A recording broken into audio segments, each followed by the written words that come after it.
Pacers versus the Celtics and Major League Baseball props. And we're going to take a look at some parlay pieces across a variety of sports, everything to help make this Tuesday a prop one. Welcome to Props and Parlays Today. I am Andy from wagertalk.com. We are going to be going over some NBA and MLB props and parlay pieces. And we're going to go over a little warning to bettors. I'm passionate about what's getting ready to happen to a lot of bettors this time of year. So stay tuned. We will go over that. But let's just jump right into it and let's take a look at some of the props that we're going to talk about. Let's just start with the NBA. And the one game that we have going tonight is the Pacers and the Celtics. And I got to be honest, I'm struggling with props in this one. Here's what I'm struggling with. Both these teams, this is just a different style of team, and that applies for both teams. Boston's coming off of playing Cleveland and Miami, 2 slow-paced teams, and now they get the Pacers, a very high-paced team.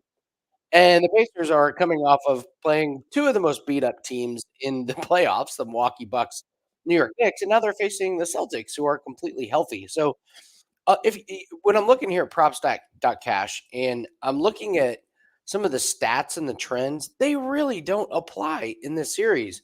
So, player props are really, really tough, and this is gonna be a kind of a little bridge to the warning to bettors. We don't have to force anything on this. We don't have to bet this game tonight.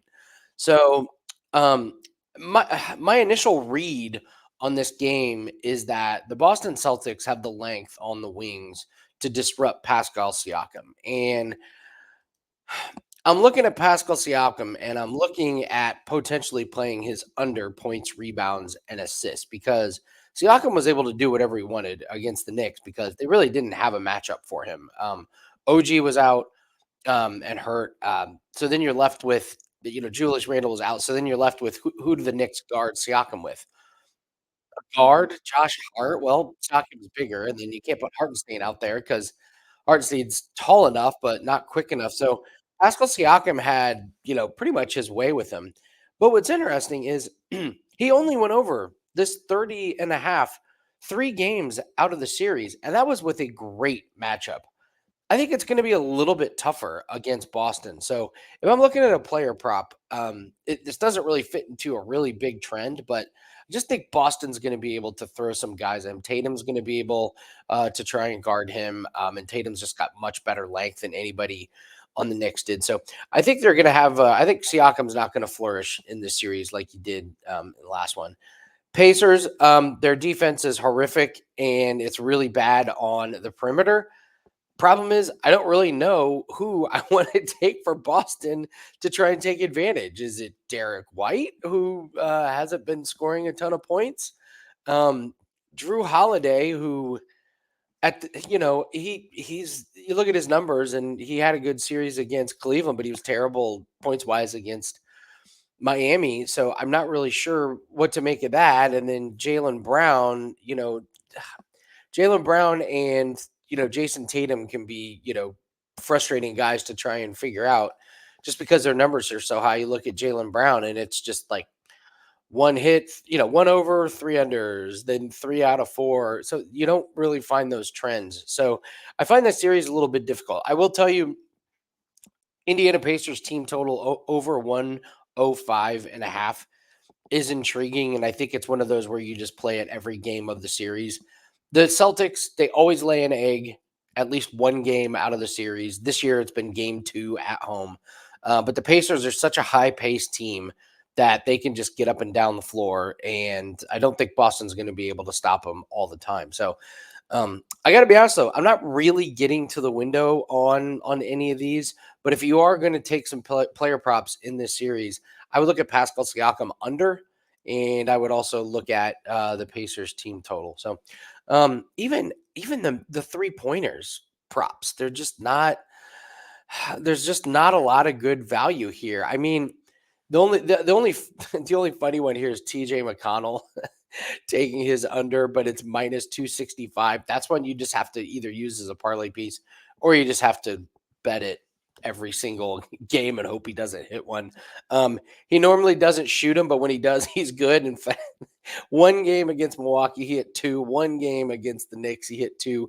But, honestly, if you would have bet it in every game, you'd be up even at this minus 265. So that one has kind of surprised me that they're still putting that one up. So yeah, for the NBA game tonight, it's Pascal Siakam under his points, rebounds, and assists.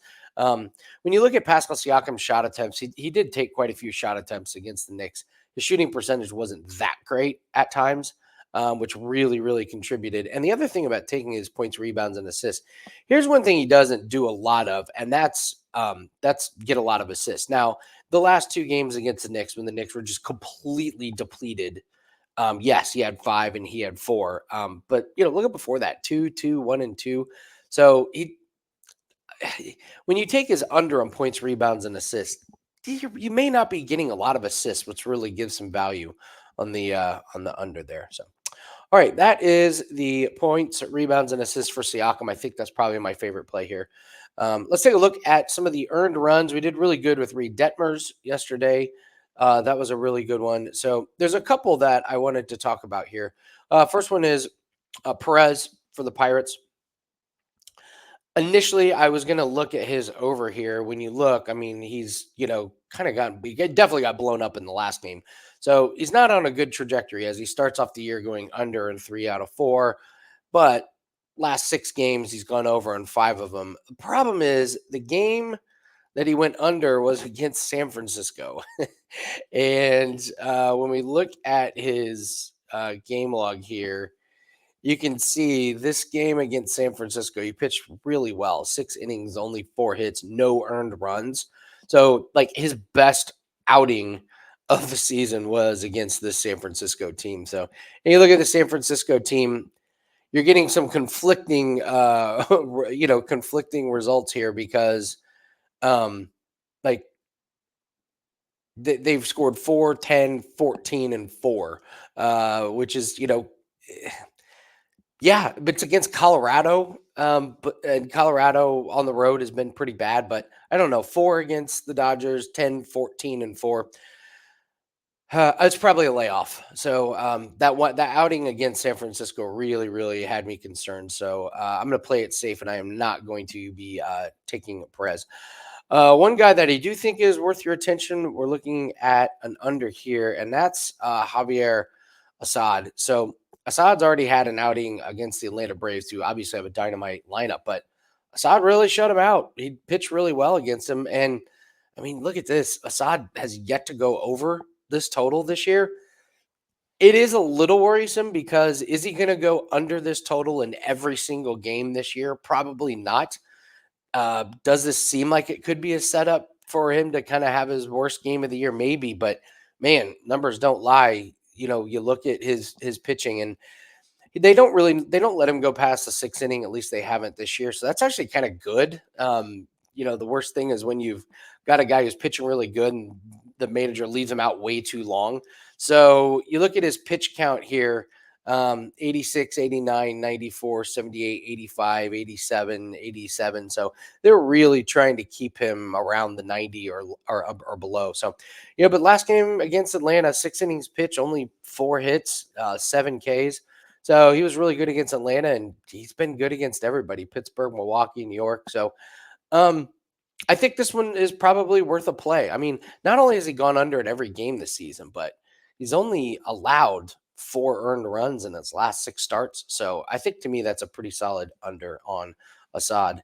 And then another one that I think is pretty interesting. Oh, by the way, Patrick Corbin, before everyone runs out to fade Patrick Corbin, they got his runs jacked up to 3.5. This guy's gone under his last 3 games. So, and the juice minus 148 to the under. That's an interesting development on Patrick Corbin there. So, the other guy that I was interested in is Cal Quantrill. Let's see, here he is. So Cal Quantrill, we can go to his game log here. I kind of like the trajectory of where he was at. So he gets torched against Arizona, doesn't do very good against Chicago. Arizona again struggles in, but has 2 good outings against Philadelphia and Seattle. Gets lit up by Houston. Houston can do that to you, but he's pitched really good. Pittsburgh, San Francisco, and San Diego. Those are some really good outings here. And look at his pitch count.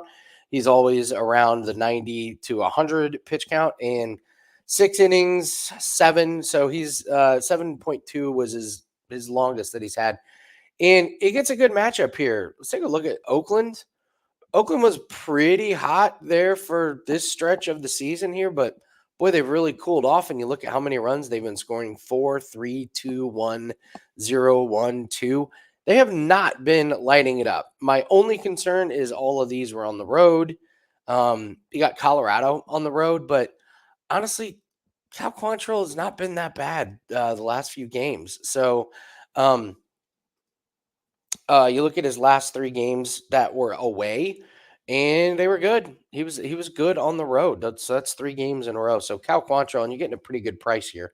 Um, the uh, the minus 120 is very frustrating on player props. Like, come on, books. How greedy can you be? But Cal Quantrill is under earned runs, under 2.5 earned runs is how I would be looking at playing that one. So let's take a look here at some parlay pieces. Matt Olson hurt my feelings yesterday. So if you used him as a parlay piece to not hit a home run, I apologize for that. The soccer play went smooth. We got the win on that one. It was 2-1. And so let's take a look at some other parlay pieces that we have. Golf lines just came out. I love using golf pieces as parlay pieces. I think Colin Morikawa at minus 150, top 20 is pretty good. If you want to take it even more safe and take top 30, you could take him at minus 275. He's playing so much better now these days. His putting's still pretty bad, but he had a good solid finish last week at the major, and this is a watered down field. It's top heavy. So minus 275 for Colin Morikawa at top 30 is pretty good.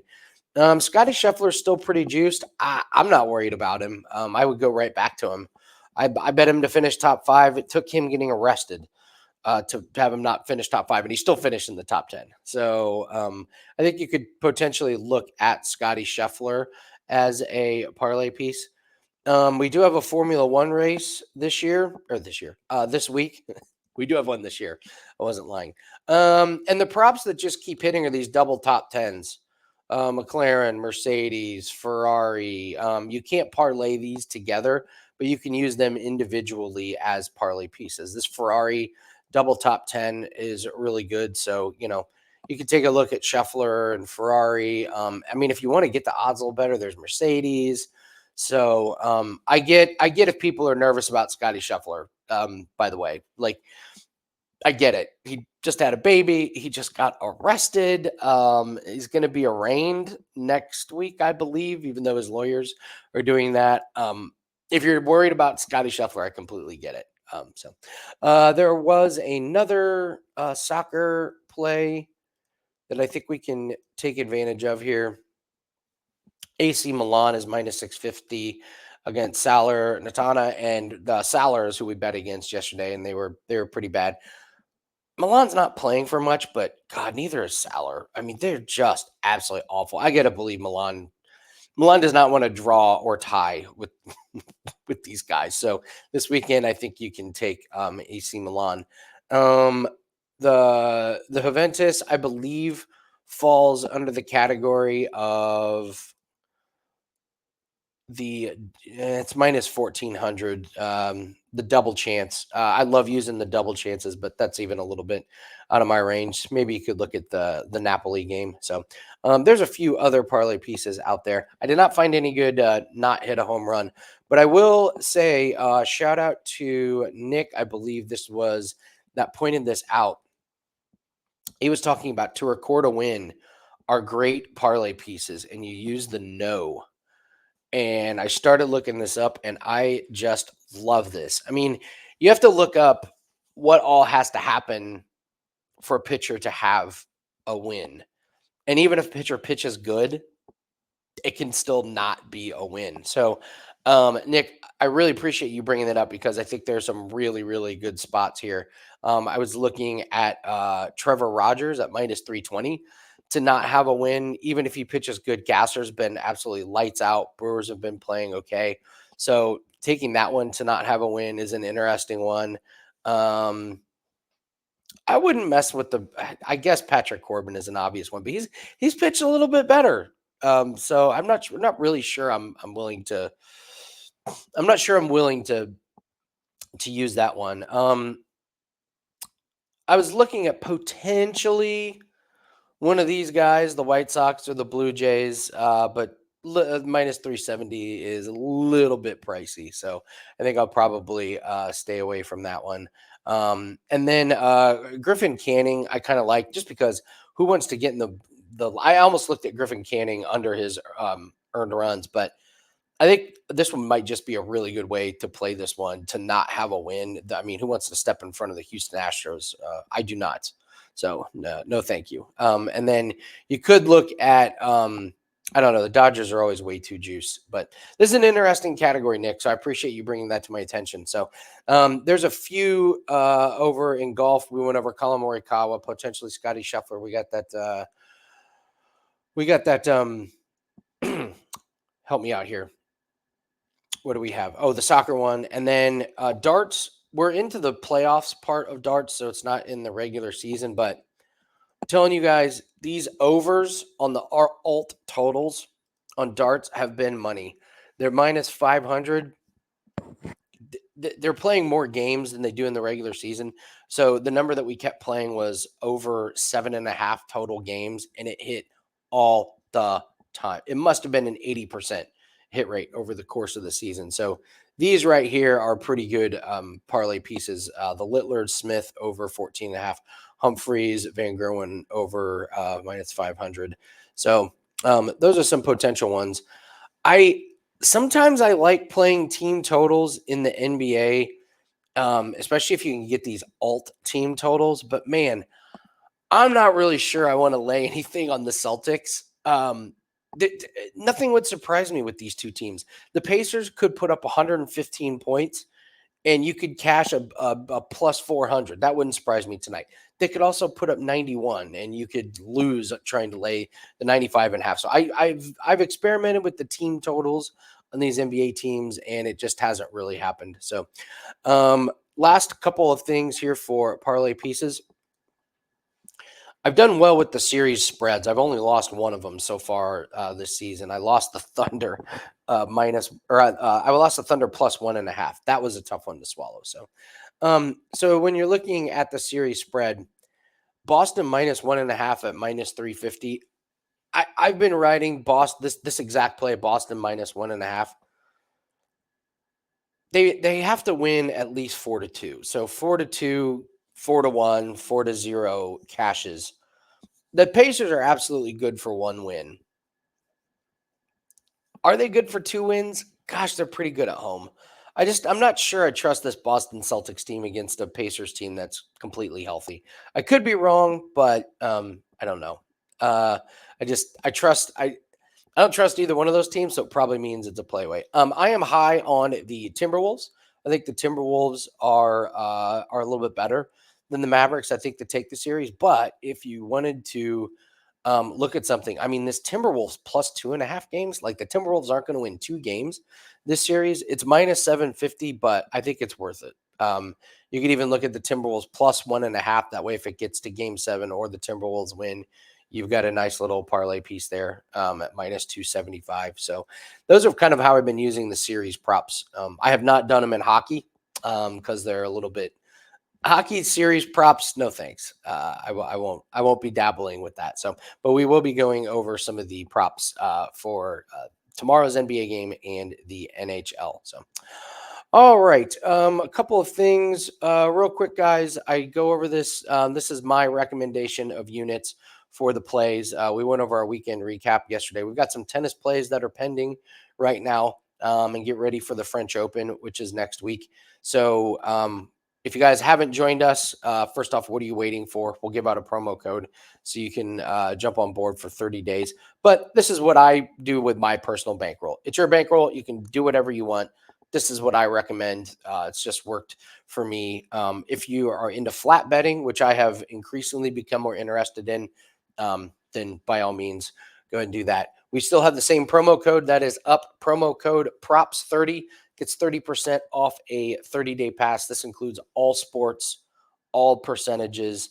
Um, we've got the tennis tournament coming up, the French Open. Just be careful. There are a lot of people in the space that only handicap or that only put out tennis plays on the majors, which I don't know. That's fine, whatever. I just know that we do tennis year round. We follow the sport all the time. So when you're getting our French Open plays, which are included in this pack, these are plays that we've been following for a long time. We also have a really, really nice run going in golf. We maintain that number one spot in golf, and we've got the Charles Schwab Open that is coming up this week. Nice little 6-3 week in golf. So had a good NBA hit the other night.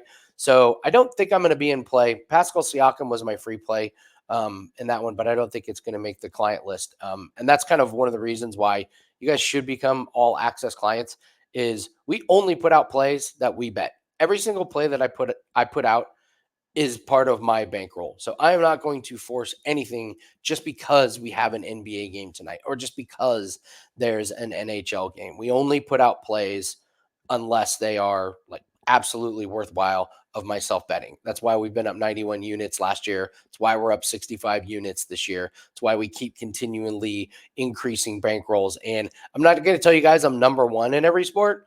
I'm just going to tell you that for the last couple years, we've been top 5 in total units won on Wager Talk. And that's about as good as you can ask. Consistent, long-term winning. It's why we recommend getting on board with 30-day passes, year passes, and this promo code is good just for video purposes. So props 30% off a 30-day pass. That is an absolutely smoking deal. Take advantage of that. Andy Lang at wagertalk.com. We've got free articles that will be up as well and free plays as well. All right, I want to do this real quick, guys. Warning to bettors. I told everybody, warning. To me, this is one of the more dangerous times of year for people's bankrolls. What do I mean by that? Well, NBA is coming down to the wire. We've only got a few series left. NHL coming down to the wire. We've only got a few series left. So what does that mean? Well, if you're looking to bet on hockey, you've only got a game a night. If you're looking to bet on NBA, you've only got a game a night. Whereas the regular season in the first few rounds, you had many games to look at and many props and many parlay pieces. So you can narrow it down to the absolute best of the best.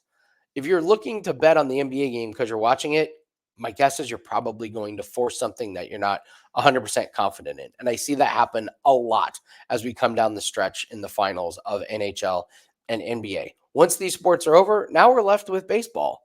And I see way too many people forcing baseball plays when they haven't really been playing baseball a whole lot or following baseball a whole lot. And it's just about a lot more of people wanting to get that action and get that juice. What I would say is it's okay if you want to bet on something on a game you're watching. Lower the percentage big time.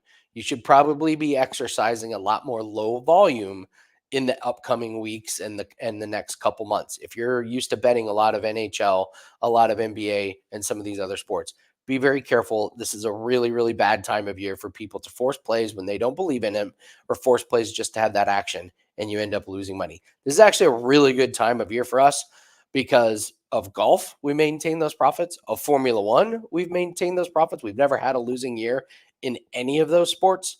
So we can bring in profits in sports like tennis, in Formula One, in golf, even in darts as we come down the stretch in darts.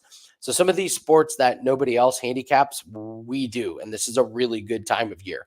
So while most people are going to be losing money in the summer, we expect the opposite. We expect to be adding to that bankroll to be getting ready for the fall. So a lot of people consider summer the slow time. That's not how we look at it. We look at it as a really great time to add to our bankrolls when most other bettors are not able to do that. So just a little warning to bettors. Don't be betting things just because you have to and just because there's limited options in some of the sports that you've been watching like NBA and NHL. It's a good way to deplete your bankroll, and that's not what we do here. We care about your bankroll. Your bankroll reflects our bankroll when you're playing our plays. So believe when I say every play that we put out, we believe in 100%. So, guys, if you could please hit the like button, leave a comment. You guys rocked at the comments yesterday. It was so cool to see and hear you guys saying, "Oh, it's great to see you back," and hopefully we're going to do this more consistently. We are. We've had some issues on the back end, but now we seem like we've got a really good name. We've got a really good focus. We've got our keywords. We've got everything really taken care of, and this is. It's really going to be a trial run for the next couple months because you guys know what happens in fall when football starts and then we get NBA and NHL back. It is just jam packed every single night. So we're going to test this thing out and get everything ironed out over the summer months. So expect more props and parlays and parlay pieces coming your way from yours truly, Andy Lang, wagertalk.com. So don't forget to like button, leave me a comment, tell me what's working. Like, for example, Nick left that great comment about take a look at pitchers to not have a win. I just love that. That was like absolutely fantastic. So don't be a stranger. We've got a really good community of bettors. And if you guys are watching this, I know you like being a profitable bettor.